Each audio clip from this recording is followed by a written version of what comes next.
నమస్కారం మేడం. నమస్తే వెంకట్. మేడం, ప్రతి ఒక్కరు అనుకుంటూ ఉంటారు ప్రాబ్లం రాగానే ఏంటి అంటే మన దగ్గర డబ్బు ఉందనుకోండి, ఎవరైనా అడిగితే ఫ్రెండ్స్ అడిగినా కానీ బంధువులు అడిగినా కానీ ప్రశాంతంగా ఇచ్చేస్తూ ఉంటాం. ఎంత అంటే ఓ 10,000 కావాలంటే అంతేనా, సరే ఓకే డన్, నేను ఇస్తున్నా ఉండు అని చెప్పేసి ఇమీడియట్గా ఇచ్చేస్తూ ఉంటాం. ఇచ్చేసిన తర్వాత మనకు ప్రాబ్లం రాగానే మనం ఎవరిని అడిగినా సరే మనకు డబ్బులు ఇవ్వరు. మైండ్లో ఒక ఆలోచన వచ్చేస్తుంది, అరే నేను ఇంత ప్రాబ్లం ఫేస్ చేస్తున్నా, ఎవరు నా డబ్బులు నాకు మామూలుగా డబ్బులు ఇవ్వడం కాదు, నా డబ్బులు నాకు ఇవ్వట్లేదు ఏంటి పరిస్థితి అని చెప్పేసి కొంతమంది డౌన్ఫాల్ అయిపోతూ ఉంటారు. ఆలోచన విధానం ఏమైపోతూ ఉంటుందంటే తెలియని ఒక లోన్లీనెస్కి వెళ్ళిపోతూ ఉంటారు. అసలు ఇలా ఎందుకు జరుగుతుంది అంటారు? అంటే మన ఇచ్చిన డబ్బులు కూడా మన దగ్గరికి ఎందుకు రావట్లేదు అంటారు? అంటే అసలు డబ్బులు ఎందుకు ఇచ్చావు? వాళ్ళ అవసరం, వాళ్ళకి ప్రాబ్లం ఉంది అని నీకు చెప్పారా?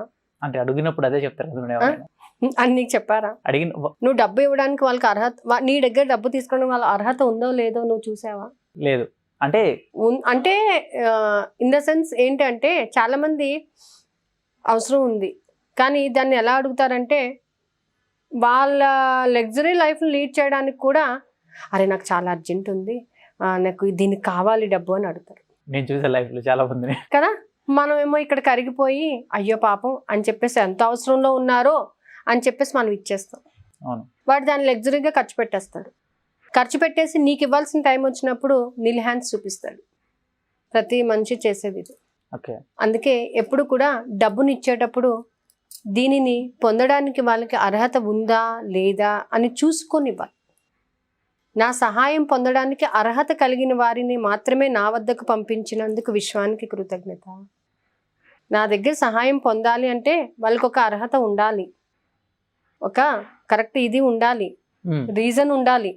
ఈరోజు నా దగ్గర డబ్బు తీసుకుంటున్నారు అని అంటే వాళ్ళకి నిజంగా ఆ నీడ్ వచ్చినప్పుడు తీసుకుంటే కరెక్ట్గా నీకు అది ఇవ్వగలుగుతారు వాళ్ళు. ఓకే. నీకు ఇవ్వట్లేదు అని అంటే they are taking in a different way. Okay. గుర్తుపెట్టుకోండి, నీకు నిజంగా నీకు ఆ అవసరానికే తీసుకుంటే ఆ అవసరానికి మళ్ళీ అది క్లియర్ చేయడానికి అమౌంట్ ఖచ్చితంగా వస్తుంది. ఓకే. వాళ్ళు ఏ రూల్ అయితే పెట్టారో ఆ రూల్ ప్రకారంగా నీకు అది మళ్ళీ క్లియర్ చేయడానికి అమౌంట్ ఖచ్చితంగా యూనివర్స్ సహాయం చేస్తుంది. గుర్తుపెట్టుకోండి ఇది ఎవరైనా సరే. అంతే తప్ప నీ దగ్గర చెప్పిన మాట ఒకటి అబద్ధం చెప్పి నీ దగ్గర తీసుకునే డబ్బు తిరిగి నీ దగ్గరికి రావడానికి చాలా ఇబ్బంది పెడుతుంది. ఓకే. అంటే నువ్వు అర్హత చూడకుండా అది కరెక్టో కాదో తెలియకుండా ఇచ్చేసావు చూడు, అందుకు నిన్ను ఇబ్బంది పెడుతుంది. ఫస్ట్ థింగ్, నీకు ఆ అవసరం ఎలాంటిది అనేది నీకు చూపించే వరకు విశ్వం డబ్బు ఇవ్వదు. అంటే మనకు తెలియదు కదా మేడం, ఎందుకంటే అవతల వాళ్ళు అడిగేటప్పుడు అడుగుతారు. చాలా ఇప్పుడు నేను అడుగుతాను, వెంకట్ కావాలని ఇచ్చేస్తావా? అవసరాన్ని బట్టి ఇస్తాం మేడం. ఇప్పుడు నేను అడిగాను కదా, వెంకట్ నాకు అవసరం ఉంది ఇవ్వు అన్నాను, ఇచ్చేస్తావా? అలా ఎలా ఇస్తాం మేడం? అదేంటి మరి ఇందాక ఇస్తానన్నావు. అంటే నాకు ఈ అవసరం ఉంది, ఇది అయిపోతుంది ఇప్పుడు. సరే నాకు ఇప్పుడు కావాలి వెంకట్ అంటాను నేను. నా దగ్గర ఉంటే ఇస్తాను మేడం. అబ్బా, ఇందాకేమో వాళ్ళు అడగగానే ఇచ్చేసాను అని చెప్పావు. అవును. మరి ఇప్పుడు ఇన్ని క్వశ్చన్లు ఎందుకు వచ్చినాయి? ఎందుకంటే ఇప్పుడు అవతల అడిగేటప్పుడు మన ఫ్రెండ్ సర్కిల్ ఎవరైనా చూడండి, నా కార్ పాడైపోయింది అర్జెంట్గా నాకు డబ్బులు కావాలి అని చెప్పేసి అంటారు. లేదు అంటే నేను ఇంటి రెంట్ కట్టాలంటారు, లేదా ఇంకేదో ఇలాంటివి ఉంటూ ఉంటాయి. సో నిజంగా అది నిజమా కాదా? అది మనకి అడిగేటప్పుడు మనిషి యొక్క అవసరం మీకు తెలుస్తుందా లేదా? తెలుస్తుంది. ఇప్పుడు నేను అన్నా వెంకట్ నాకు డబ్బులు కావాలి అన్నాను, నా వాయిస్లో కానీ నా ఫ్రీక్వెన్సీలో కానీ అవసరం నీకు కనిపించలేదు లేదు కదా. అవును. అప్పుడు నువ్వేమంటా?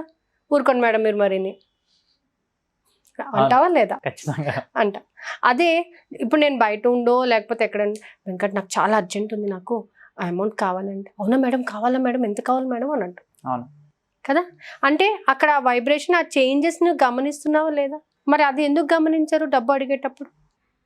నిజంగా వాడు ఆ నీడ్ కోసమే తీసుకున్నప్పుడు దాన్ని రిటర్న్ ఇవ్వగలిగే కెపాసిటీ కూడా వాడికి ఇస్తుంది యూనివర్స్.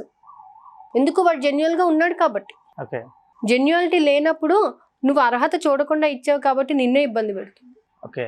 నిన్నే ఇబ్బంది పెడుతుంది ఆ డబ్బు నీ దగ్గరికి రాకుండా. ఆ డబ్బు నీ దగ్గర ఇన్ టైం లేకపోవడం వల్ల నువ్వు ఎంత ఇబ్బంది పడతావో నీకు ప్రత్యక్షంగా చూపిస్తుంది. ఓకే. అవునా కదా? ఖచ్చితంగా. డబ్బు విషయంలో మనం చాలా జాగ్రత్తగా ఉండాలి. చాలా అంటే చాలా జాగ్రత్తగా ఉండాలన్నమాట. ఎప్పుడు కూడా డబ్బు అడిగారు, ఓకే, ఎంత జెన్యువల్గా అడిగారు, ఎలా అడిగారు, ఏ విధంగా అడిగారు, వాళ్ళకి నేను ఇవ్వడం వల్ల వాళ్ళకి మంచి జరుగుతుందా? ఓకే, మంచి జరుగుతుందంటే హ్యాపీగా ఇచ్చేసేంటి. అంతే విధంగా నీకు అది ఎప్పుడొకప్పుడు హెల్ప్ అవుతుంది. ఓకే. పోన్లే తీసుకోనిలే అనేటప్పుడు ఈ డబ్బు లేకపోవడం వల్ల నువ్వు అంతే ఇబ్బంది పడతావు. చాలా మందిలో ఇది ఉంటుంది మేడం. పోన్లే ఏముంది 1000-2000 కదా ఇద్దాం. అంతే కదా, ఇలాగే తీసుకుంటూ ఉంటారు. 1,00,000లో 1000-2000 తక్కువ అయితే అది 1,00,000 అవదే అవును కదా, కంపల్సరీ. అక్కడే ఆగిపోతుంది కదా. అవును. మరి దాన్ని కూడబెట్టడానికి నీకెంత ఇబ్బంది అవుతుంది? నువ్వు హ్యాపీగా, అందుకే డబ్బు ఖర్చు పెట్టేటప్పుడు కానీ ఇచ్చేటప్పుడు కానీ హ్యాపీగా ఇవ్వాలి. తిరిగి నా వద్దకు వచ్చినందుకు కృతజ్ఞత అని చెప్పి ఇవ్వాలి. ఓకే. తిరిగి తొందరగా నా దగ్గరికి వచ్చినందుకు కృతజ్ఞత అమ్మా అని చెప్పి ఇవ్వండి. యాజ్ సూన్ యాజ్ పాసిబుల్ ఆ డబ్బు మీ దగ్గరికి వచ్చేస్తుంది. ఇచ్చి పుచ్చుకోవడం అనేది డబ్బులో కామన్, కానీ ఆ ఇచ్చేటప్పుడు పర్సన్ యొక్క యాటిట్యూడ్, తీసుకునే పర్సన్ యొక్క యాటిట్యూడ్ చాలా ఇంపార్టెంట్. ఓకే. నువ్వు ఇస్తున్నావు, వీడు మళ్ళీ ఇస్తాడా లేడా అనుకుంటూ ఇవ్వు.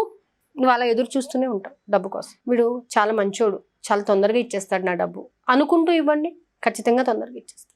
కాబట్టి డబ్బు ఇవ్వడంలో కూడా కొన్ని రూల్స్ అండ్ రెగ్యులేషన్స్ ఫాలో అవుతూ ఉండాలి. డబ్బు మన చేతిలో ఉన్నప్పుడే మనకు దాని మీద అజమాయిషీ ఉంది. మన దగ్గర లేని డబ్బుని మనం ఆర్డర్ చేయడానికి లేదు. ఓకే. కాబట్టి ఏదైనా కొన్నా చేసినా హ్యాపీగా చేయండి.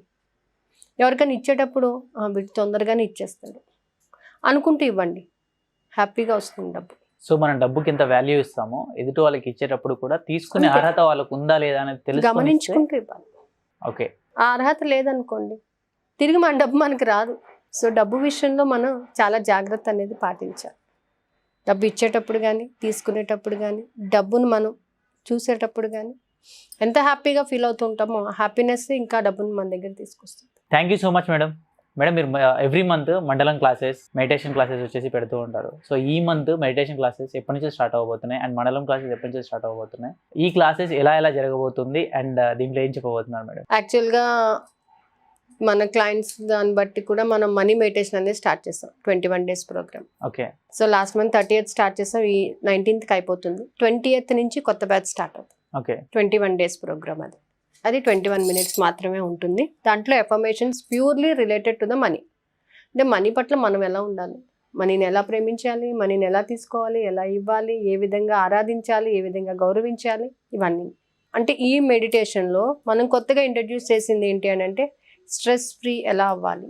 ఓకే. చాలా మందికి డబ్బు వచ్చినా స్ట్రెస్సే, డబ్బు రాకపోయినా స్ట్రెస్సే, యాంగ్జైటీ, ఇవన్నీ ఉన్నాయి. సో వాటిని ఎలా ఓవర్కమ్ అవ్వాలి, వాటి గురించి కూడా ఒక మెడిటేషన్ అనేది తీసుకోవడం జరుగుతుంది. ఎవ్రీ 3 daysకి ఒక మెడిటేషన్ అందులోని యాడ్ అవుతూ ఉంటుంది. చాలా మంది వరకు కామెంట్ చేస్తున్నారు మేడం, మీ లైక్ వీడియోస్ చూస్తున్నాము, నిజంగా చాలా నేర్చుకుంటున్నాం అని చెప్పేసి. సో ఏంటి అని అంటే కొంతమంది ఏంటంటే మార్నింగ్ టైంలో కుదరట్లేదు, ఈవినింగ్ ఏమైనా పాసిబుల్ ఉంటుందా? మనీ మెడిటేషన్ క్లాసెస్ కావచ్చు, లేకపోతే మండలం క్లాసెస్ కావచ్చు, ఏదైనా సరే. యాక్చువల్గా మండలం క్లాసెస్ వచ్చేసి బ్రహ్మముహూర్తంలో 4 to 5 మనకి. ఓకే. ఇంకా యద్భావం తద్భవతి, మనం ఏం ఆలోచిస్తే అదే జరుగుతుంది. సో ఆ క్లాసెస్ వచ్చేసి 2 sessions ఉన్నాయి, 8 to 8:50, 9 వరకుని. Next 10:20 to 11. ఓకే. ఈ మధ్యలో మనీ మెడిటేషన్. సో ఎవరికైనా పాసిబిలిటీ లేదు అని అనుకున్న వాళ్ళు నైట్ 9:40 to 10:15 మండలం మెడిటేషన్ అనేది ఉంటుంది. ఓకే. ఎస్పెషల్లీ యుఎస్ వాళ్ళకి మాత్రం 4 to 5, ఈవినింగ్ 4 to 5. వాళ్ళకి ఎర్లీ అవర్స్ కాబట్టి మనకి 4 to 5. Thank you so much madam. Thank you Venkat. So చూసారు కదండి వీడియో. ఈ వీడియో పైన మీ అభిప్రాయాన్ని కామెంట్ రూపంలో తెలియజేయండి. అండ్ ఉమాశంకర్ మేడం గారి సెషన్ ఎవరైనా తీసుకోవాలి అనుకుంటే, మనీ మెడిటేషన్ క్లాసెస్ కావచ్చు, లేకపోతే మండలం క్లాసెస్ కావచ్చు, జాయిన్ అవ్వాలనుకున్న వాళ్ళు ఎవరైనా సరే స్క్రీన్ మీద కనిపిస్తున్న నెంబర్కి మీరు అప్రోచ్ అయినట్లయితే మీకు అపాయింట్మెంట్ ఇవ్వడం అనేది జరుగుతుంది. Thank you so much. ఈ వీడియో కనుక మీకు నచ్చినట్లయితే లైక్ చేయండి, షేర్ చేయండి, సబ్స్క్రైబ్ చేసుకోవడం మాత్రం మర్చిపోవద్దు. Thank you.